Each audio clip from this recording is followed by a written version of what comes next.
Assalamualaikum warahmatullahi wabarakatuh.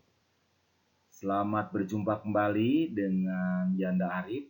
Kita bisa bertatap maya dalam pembelajaran bahasa Indonesia. Anak-anak, mudah-mudahan pada kesempatan ini kita bisa berkumpul kembali ya. Seperti minggu-minggu kemarin yaitu tatap muka.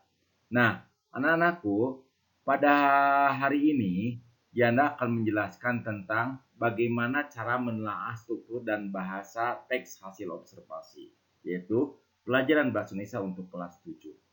Nah, masih tetap tentang observasi. Bagaimana cara menelaah struktur dan bahasa teks hasil observasi? Mari kita simak pada slide berikutnya. Anak-anak yang Yana cintai, dalam observasi ada struktur teks hasil observasinya, yaitu ada fase-fase tentang hasil observasi. Struktur teks observasi yaitu ada 3. Yang pertama ada pernyataan umum, yang kedua ada deskripsi bagian, dan yang ketiga yaitu ada simpulan. Jadi struktur teks hasil observasi itu ada 3. Yang pertama yaitu pernyataan umum, yang kedua deskripsi bagian, dan yang ketiga simpulan. Mari anak-anakku kita bahas satu persatu dari mulai pernyataan umum, deskripsi bagian, dan simpulan. Nah, kita bahas yang pertama yaitu pernyataan umum. Anak-anakku yang Yanda cintai, apa sih yang berhubungan dengan pernyataan umum?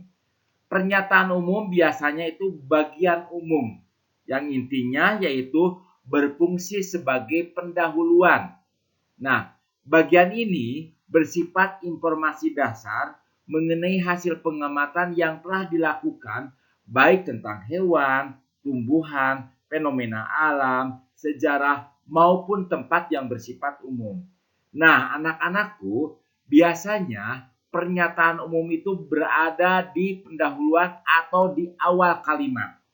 Nah, biasanya awal kalimat itu dalam pernyataan umum biasanya tertera pada tempat, waktu, terus berhubungan dengan tokoh awal, penokohan, terus tentang bagaimana sifat mulai daripada awal kegiatan. Ini biasanya pernyataan umum.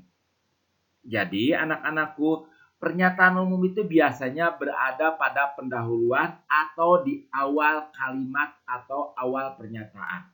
Nah, tapi karena ini observasi, biasanya berada di pengamatan yang telah dilakukan. Ingat, observasi itu harus bersifat nyata, fakta, yaitu tidak boleh opini. Itu ya. Jadi yang pertama struktur tentang hasil observasi itu yang pertama itu pernyataan umum. Ingat, pernyataan umum itu biasanya berada di awal kalimat atau di pendahuluan. Anak-anak yang Anda cintai, yang berikutnya yang kedua, struktur hasil observasi yang kedua itu deskripsi bagian. Nah, ini anak-anakku, deskripsi bagian itu yaitu aspek yang dilaporkan apabila anak-anak itu mengatakan observasi atau pengamatan. Nah, aspek yang dilaporkan yaitu bagian pelaporan anggota yang berisi penjabaran secara detail, secara penuh dari anggota yang telah dikamati pada kegiatan observasi dan investigasi. Nah, ini anak-anakku biasanya bagian ini merupakan hasil daripada observasi. Jadi, deskripsi bagian merupakan struktur yang kedua dari teks observasi itu yaitu isinya. Nah, deskripsi bagian ya, deskripsi bagian itu ada deskripsi bagian 1, deskripsi bagian 2 ini biasanya isinya lebih panjang.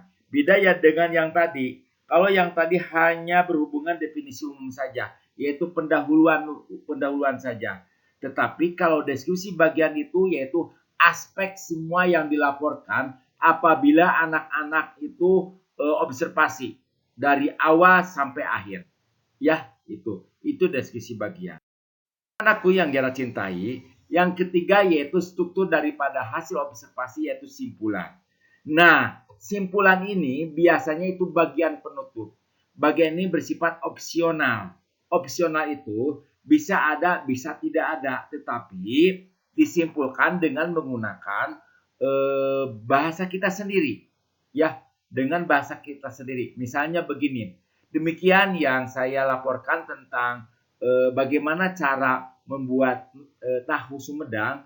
Mudah-mudahan tahu Sumedang merupakan modal utama atau visi daripada Kabupaten Sumedang. Dengan adanya tahu Sumedang, kita bisa terkenal baik dari mulai wilayah, provinsi, sampai internasional. Itu merupakan simpulan. Nah, biasanya anak-anakku simpulan ini berada di akhir kalimat atau akhir wacana.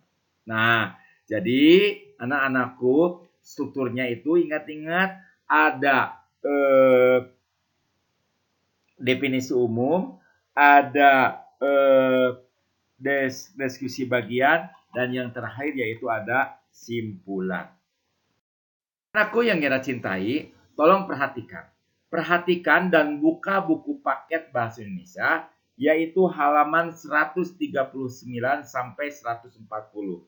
Di sana sudah dijelaskan bagaimana cara menguraikan struktur yang tadi Yanda bahas, yaitu ada definisi umum, ada diskusi bagian, dan yang terakhir ada simpulan. Coba lihat, perhatikan halaman 139 sampai 140, anak-anak dipahami semuanya.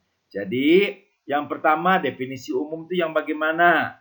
Terus yang berikutnya ada diskusi bagian, itu lebih awal, lebih panjang, ya. Jadi ada diskusi bagian yang satu, ada diskusi bagian yang kedua, dan yang terakhir yaitu ada simpulan. Tolong dibaca dan diperhatikan pada buku paket halaman 139 sampai 140.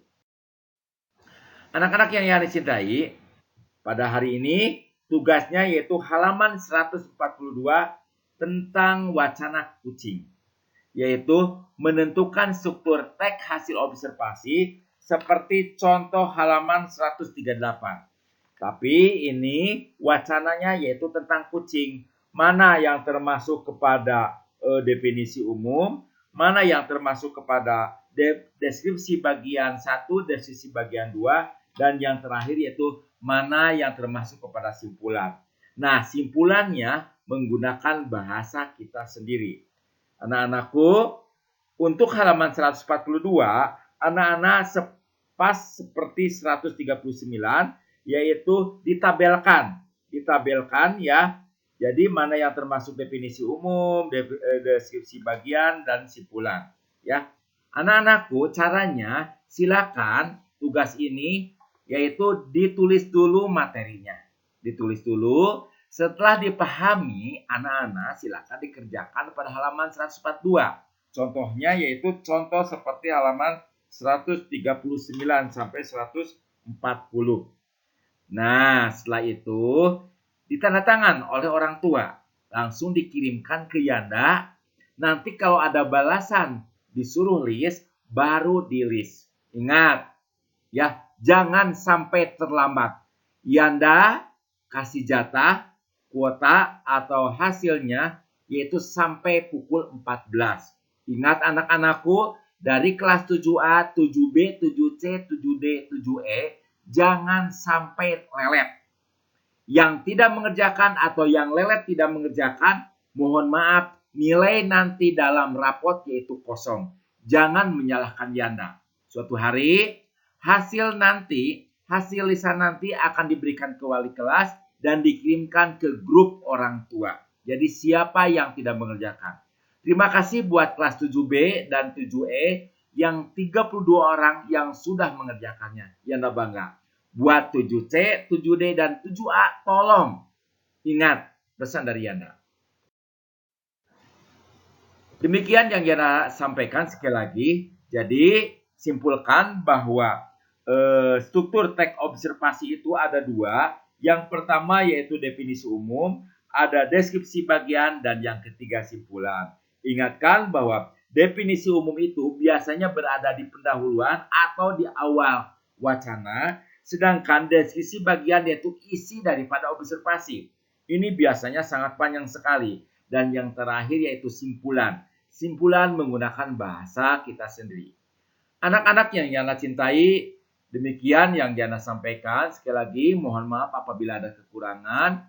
Sekali lagi, sukses buat anak-anakku. Ditutup billahi taufiq wa hidayah. Wassalamualaikum warahmatullahi wabarakatuh.